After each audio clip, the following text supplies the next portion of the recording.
Paghahanda mga kapatid no sa anibersaryo ng CCP, yung ginagawa nilang pagpapakita ng puwersa o pagiging agresibo dito sa West Philippine Sea. Sabi nga rito mga kapatid sa balita muna ating panonoorin mula rito sa Teleradyo Serbisyo, China's escalating moves in West Philippine Sea likely CCP anniversary preparation, sabi ng isang analyst, no? So, sabi rito, posibleng paghahanda sa anibersaryo ng Chinese Communist Party o CCP sa 2027, which is yun din mga tol, yung kanilang taon na dapat daw ay mapapasakamay na nila yung Taiwan. No, paghahanda daw yan sa isang kanilang anibersaryo sa 2027 ang mas lumalalang aksyon ng China sa West Philippine Sea ayon sa isang security analyst mga tol. Well, kaya naman lumalala mga tol yung kanilang aksyon dahil nakikita nila na hindi tayo pumapalag mga tol. Marami ding mga maliliit na bansa tulad natin. No, ang lumalaban naman, pumapalag naman sa China pero bukod tanging tayo lang ata mga tol, no? Yung ganito ganito ang ginagawa, masyado daw tayong mabait, sabing ganyan. Kaya yun, inaabuso. Kahit naman sa totoong buhay, no, pag masyado kang mabait, hindi ka nagpapakita ng kahit na anong galit, wala, abusuhin ka talaga ng nasa paligid mo eh. Anyway, panoorin na lamang natin tong balita mula rito sa Teleradyo Serbisyo. Tayo ay magbibigay lamang ng reaksyon, komentaryo at opinion mga tol. Samahan ninyo ako, huwag niyo kalimutan mag-subscribe, click niyo na rin ang notification bell para ma-notify kayo pag may mga reaction video tayong tulad nito. Huwag na natin patagalin pa, panoorin na natin to mga tol. Hindi naman ito ang unang beses na ang mga barko ng China Coast Guard ay aggressive sa ating mga tropa o sa mga barko natin dyan sa West Philippine Sea. Pero yes, hindi yan ang unang beses. In fact, mga kapatid, sawa na nga tayo eh. Naririndi na nga tayo sa mga balita na tayo ay hinaharas, no? Tayo ay pinapalayas, ipinagtatabuyan sa mismong teritoryo natin. this time, sir, ano po ang inyong naobserbahan? Bakit parang hindi talaga natitinag ang mga barko ng China sa paninindak at pagiging aggressive po sa ating mga assets, mga tauhan po natin dyan sa West Philippine Sea? Wala kasing kumakastigo sa kanila. Kumukundi na meron, kumakastigo wala. Well, unang-una, no, hindi naman nga ito first time, but ito yung first time na nag-water cannon sila sa isang BFAR research vessel. Hindi nga, ito ba yung first time na nag-water cannon sila sa BFAR? Parang nag-water cannon na rin dati sila sa BFAR ah. Dito may malapit sa may Scarborough. 'Di ba? Parang alam ko may naaalala ako mga tol, winater cannon na nila dati ang BFAR vessel sa Scarborough. Hindi ako nagkakamali mga tol 'di ba? Madalas nilang wina-water cannon ng BFAR sa may bandang Scarborough Search ko nga saglit. So ito, China water cannons fail to stop BFAR Panatag trip o sa may Panatag Shoal, October 9, 2024. So winater cannon na nila dati ang BFAR vessel, no? The BRP Datu Cabaylo and BRP Datu Sanday were on a routine resupply mission when 3 CCG vessels and a People's Liberation Army Navy ship emerged and made menacing maneuvers to stop them. The CCG tried to stop the BFAR vessels but with water cannons but failed. So hindi yun yung first time na winater cannon ng China ang BFAR vessel, no? Kasi kahit naman dati pa, nakaranas na rin ng pang-water cannon ng BFAR. No, tuloy natin to. Well, unang-una, no, hindi naman nga ito first time, but ito yung first time na nag-water cannon sila sa isang BFAR research vessel. At ito ay lubhang malapit sa Pag-asa Island, hinaharas nila yung ating mga researchers. Ngayon, tinanong mo ako bakit ba ganito ang China. Sabi ko nga sa aking mga previous interviews, ito ay dadami pa dahil nga malapit na ang kanilang centenary ng Communist Party, 'di ba? And at the same time, 'di ba, ang kanilang paniniwala kasi ay sila ay nagkakandak ng law enforcement, legitimate na law enforcement operations. Kung titingnan nyo nga yung mga nailathala sa mga pahayagan sa China, ang claim nila doon is ang BRP Sanday ang Datu Sanday ang bumangga sa kanila. Sinungaling, no? So binabaliktad nila yung pangyayari, no, just to claim that their actions are legitimate.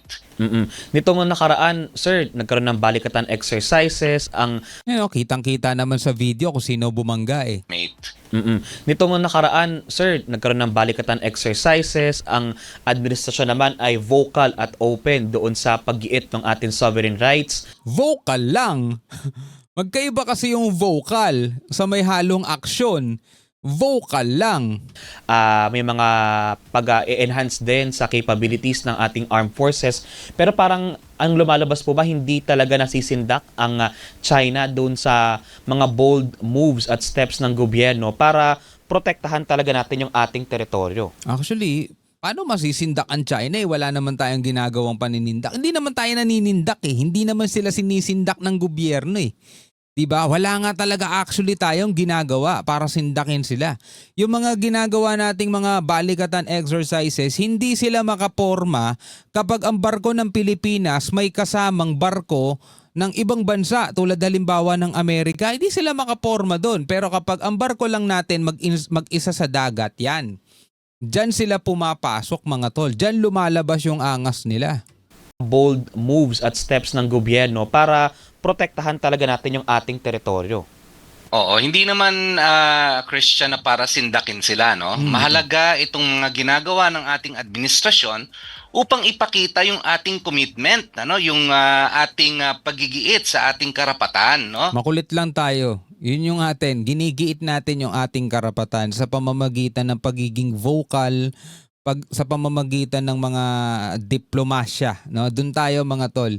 Hindi natin iginigiit yung ating karapatan sa pamamagitan ng ginagawa ng China. Iginigiit nila yung sinasabi nilang karapatan nila, teritoryo nila to sa pamamagitan ng aksyon na which is ginagawa din ng ibang bansa katulad ng Japan, ng Taiwan, na talagang kung kinakailangan ipagtabuyan nila yung barkong pumapasok sa teritoryo nila, ginagawa nila yon mga tol.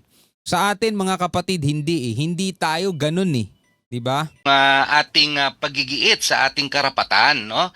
Kasi ang purpose naman ng AFP modernization and even ang balikatan exercises, ano, ay ipakita or i-train yung ating mga members ng ating armed forces para mas ma-implement nilang mabuti yung tinatawag na comprehensive archipelagic defense concept, no? Ito yung pagpoprotekta sa ating mga maritime zones. Mahalaga to, no? At So mahalaga yun, importante yun mga tol. Magagamit yun in case na dumating na talaga yung ayaw natin mangyari. Doon nila magagamit yun.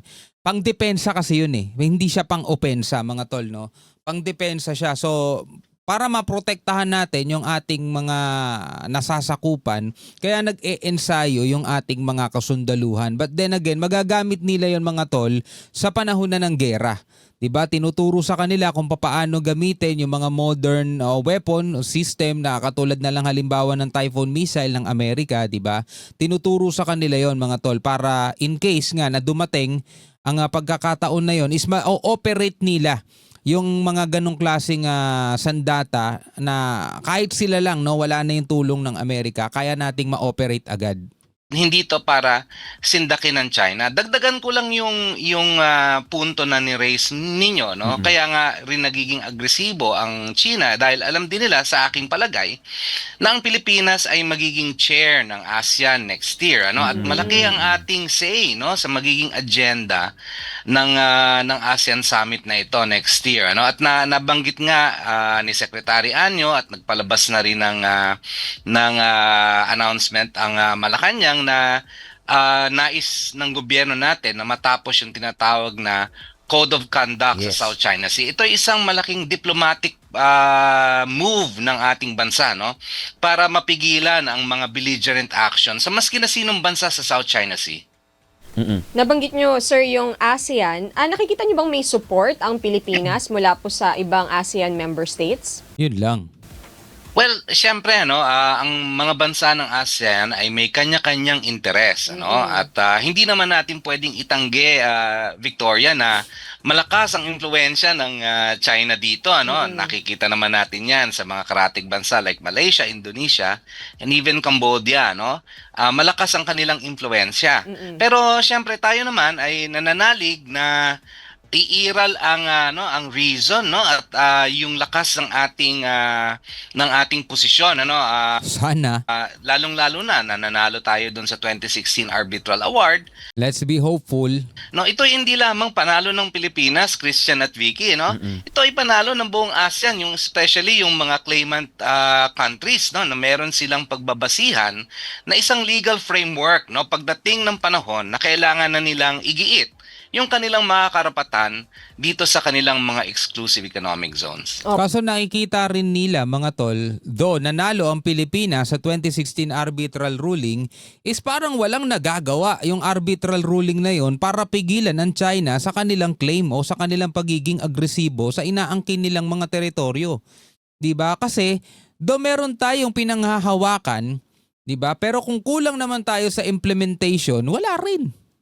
Diba? Wala rin. Halimbawa, meron kang warrant of arrest para arestuhin yung taong yan. Eh kung wala namang arresting officer, mananatiling malaya yan, yung taong yon. So ganun din mga kapatid dito. Meron tayong napanalunan, arbitral ruling, pero kung hindi naman natin kayang i-implement na talagang as in, mapapataboy natin etong mga barko ng China para isakatuparan natin yung nakalagay doon sa arbitral ruling na tayo'y merong karapatan dito sa ating dito sa ating soberanya, sa ating 200 nautical miles at walang visa yung 9-dash line ng China. Pero kung mas malakas ang China at ipagpipilitan nila yung 9-dash line nila, which is yun din yung gusto nilang kilalanin dito sa code of conduct na to na sinasabi dito sa ASEAN mga tol. Yun ang gusto nila mangyari, 'di ba? Kung walang kakayanan ng Pilipinas i-implement yun, edi alam mo yun, baliwala. Kasi kung naalala ninyo the mighty FPRRD, Rodrigo Roa Duterte, na kung titignan mo, napakatapang. Diba? Marami kahit mga kriminal takot sa kanya. Pero walang nagawa mga kapatid sa tigas ng China. Diba? Walang nagawa. Opo. Pero sa setup ngayon, sir, sino yung mga siguro mas kakampi sa China pagdating sa usapin ng West Philippine Sea? Tama ba yung banggit nyo? Cambodia, Malaysia? Yeah, ito yung mga usual countries na, masasabi nating nasa orbit ng China dahil nga sa laki ng mga economic investments, no, yung tinatawag na Belt and Road Initiative ng mga investments.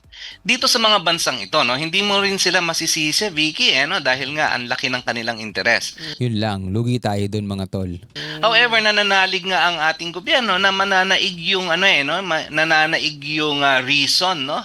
Dahil nga lahat yung mga bansang nabanggit kong ito, maliban sa Cambodia, ay may mga claims sa South China Sea. At ang mga claims na to ay nag-overlap. Now, magandang tingnan ang nangyari sa 2016 Arbitral Award para maging legal framework, lalong-lalo na yung pag-i-invalidate, no, yung pinawawalang saysay, yung tinatawag na 9-dash line, 10-dash line na claim ng China. Ito yung malaking dagok talaga sa China eh. At tulad nga nung sinabi ko, kahit na pinawawalang visa ng 2016 arbitral ruling, yung 9-dash line o 10-dash line ng China, tila ba walang epekto sa kanila. At sila na nga mismo nagsabi, never nilang kikilalanin yung arbitral ruling na yun, mga tol. Diba? So patigasan ng labanan dito. Ang China hindi na sila bumabase sa legitimacy. Hindi na sila bumabase kung legal ba yung ginagawa nila. Basta ginagawa nila yung pinaniniwalaan nila. Wala na silang pakialam dyan sa 2016 arbitral ruling na yan. Wala na silang pakialam kahit dun sa UNCLOS. Kahit nga dun sa mga regulation sa karagatan anti-collision wala nga silang pakialam dun Nang babangga nga sila, di ba? So paano ngayon natin yan masusolusyonan, di ba? Power sa power yan, puwersa sa puwersa yan. Yun yung realidad na kailangan nating tanggapin. No, nasira yung kanilang global image dito. And ito yung ginagamit ngayon ng Philippines, no, kung mapapansin niyo doon sa negosasyon sa Code of Conduct. Mag-ASEAN Summit na this coming week, sir, at a-attend ang Pangulo at for sure at sinabi rin ng DFA na isa yan sa mga i-raise nga ng Pilipinas sa mga meetings ng mga ASEAN leaders. Maaari po bang gamitin ng Pangulong argumento yung parang mas lumalalang aggression ng China para mas mapabilis yung pagpupush doon sa hinihilingan na Code of Conduct, kasi sa mga nakalipas na buwan at taon, parang palala ng palala yung nangyayari, di ba? Nang bobomba ng tubig, ng laser, meron pang sundalong naputulan ng daliri, yung ganong ka-extreme na mga incidents, sir. Saka ang tagal na niyang code of conduct nila. Oo. Parang last admin pa yan, di ba? Oo, tagal na. Oo. Tagal na nun. Tama kayo dyan, matagal na Vicky talaga, and sobra. Christian. Napakatagal na nitong Code of Conduct na to. Kung early 2000s pa yata ito, if I'm diba? not mistaken, mga baka nasa college pa kayo nito, baka high school pa. But anyway, ito kasi ang laban dito, it's a long game. Very strategic kasi mag-isip ang China patungkol dito. Nag-i-invest sila sa iba't ibang mga bansa, mga tol, para pumanig sa kanila. Binibili nila. 'Di ba? Sa normal na sitwasyon, mga tol, 'di ba? Kung sino yung halimbawa sa eskwelahan, kung sino yung maraming ambag, kung sino yung magulang na maraming ipinapatay yung building, sa kanila pumapabor. 'Di ba? Hindi mo pwedeng banggain yung mga yun. Parang ganito din, mga tol. Paano kakampihan ng Pilipinas? Kung ang mga nag-i-invest sa bansa nila is China, baka takot lang nila na iurong ng China mga investment sa bansa nila pag pinaboran nila Pilipinas. Well, again, sabi nga rito, kailangan pa rin tayong manalig, 'di ba? And nakita naman natin na itong administrasyon na to, ang Marcos administration, ay medyo malakas ang kanyang, matibay ang kanyang paninindigan compared to the past administration. Now, ang yung tanong mo, Christian, dapat bang gamitin ng President Marcos itong nangyayari? Yes, sa palagay ko, at hindi ginagamit na niya talaga ito, nung last year na nagsalita siya sa Shangri-La Dialogue, for instance, talagang pinunto ng ating pangulo ito, na itong nangyayari sa South China Sea, sa West Philippine Sea, ay hindi katanggap-tanggap at ito'y walang lugar sa isang civilized world, sa isang global system. Tignan nyo kung sino-sino yung mga bansang nag-react dito sa latest na pangwa-water cannon ng China. Tignan nyo na lang, mga tol, kung sino yung mga bansang nag-react. Karamihan, mga tol, puro western eh. Diba? Ang pinag-uusapan dito, ASEAN, mga tol. Parang wala nga silang say sa nangyayari sa Pilipinas, diba? Puro western ang nag-re-react, mga tol. Opo. At sir, nabanggit nyo kanina, interesting yung sabi nyo na magse-centenary na ang China. Kaya mas by magiging aggressive. 2027 yung kanilang anniversary, Kaya pinapaigting nila ito, Talagang ipinapakita nila sa kanilang sa kanilang mga kababayan, sa kanilang population na kayang ito ay bunga ng ating rejuvenation, ng ating national rejuvenation. Kaya aasahan pa natin talaga yung yung malakas na pag-igting nitong mga ganitong mga belligerent action sa ating karagatan. Ano ba ang pwede pang gawin ng Pilipinas, sir? Sabi ng DFA, aside from the Code of Conduct siguro, sabi ng DFA, mag-file sila ng diplomatic protest. May mga nagsasabi, Diplomatic protest again? pang ilang diplomatic protest na natin yan. Kailangan tama. pa ba? Aabot kaya sa point na ang China na ang magmamanikluhod sa Pilipinas para tigilan na sila? May aabot pa ba tayo sa ganong puntong ganon, sir? Oo, ang ano ko lang sa mga kababayan natin, huwag tayong maging maikli ang ating pananaw dito sa ating mga teritoryo, Ito ay laban ng hindi lamang ng ating current generation but also yung mga next generation natin. Maaaring ngayon nakikita ninyo na Wala ako napaisip. So, hindi natin matatapos to sa lifetime natin. Aabutin pa to ng next generation natin. Siguro, mga tol, pati hanggang mga kaapu-apuhan natin, ito pa rin yung problema. Siguro wala na si Xi Jinping nun, pero yan pa rin ang problema, no? Hindi na masusolusyonan ng Pilipinas. Forever na tong sigalot na to, no? also yung mga next generation natin. Maaaring ngayon nakikita ninyo na hindi pa titinag ang stance ng China, especially ng Communist Party, pero alam niyo nagbabago rin 'yan eh. No? Kailan lang ba naging ganito na naging aggressive ang kanilang stance? Kung magbabalik tanaw tayo, 2012 lang naman eh. na naging aggressive talaga sila, no? Although yung 9-dash line ay matagal na, 1940s, pero itong aggressive stance sila ay 2012 lamang, ano? Kung titingnan natin, yung talagang yung nag-increase, no? So ibig ko sabihin ay nagbabago ito, no? Depende kung sino ang kanilang leader, ano ang composition ng kanilang party. So Pero alam nyo kasi mga kapatid, tatao naman talaga nagbabago eh. Pero ang China kasi hindi pahina. Palaki ng palaki yung kanilang naval forces. Palaki ng palaki yung kanilang army. 'Di ba? 2012 nagsimula, posibleng ito na kasi yung panimula, mga tol, na talagang lumaki na sila. At kung ikukumpara nila yung Navy forces na nila nung 2012 at ngayong 2025, baka dumoble na yung bilang nila. Dumoble na yung bilang ng mga barko nila at saka ng mga sundalo nila. Kaya kung maangas sila nung 2012, mga tol, yun na yung panimula. At etong 2025, mga tol, nakikita natin, mga kapatid, yung tuloy-tuloy na pagsulong nila at pagiging agresibo nila. Kasi nga, palaki na sila ng palaki. Palakala ng palala, mga tol. At habang lumalaki ang China, mas lalo silang nagiging dominante at agresibo. Hindi lang talaga Pilipinas ang gusto nilang anuhin eh. Buong South China Sea, di ba?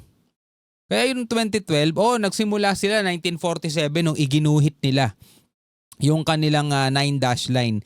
Pero wala pa silang ganun kasapat na kakayanan para i-porso nila yon, para i-push nila yung claim na yon. So nagintay sila ng mahabang panahon, nagpalakas muna sila ng nagpalakas, nagparami ng barko. Siguro noong 2012, yun na yung start. Actually, hindi nga 2012 mga tol eh. 1998 mga tol, nagsisimula na sila o 1999. Kaya nga ipinasadsad yung BRP Sierra Madre, di ba? Bakit ipapasadsad yun? Sagot yun ni ERAP dati doon sa mga pangaano ng China eh. Sa mga itinatayo na ng China eh, di ba? So ngayon, 2025 mga tol, mas dumoble na yung puwersa nila compare doon sa 2012.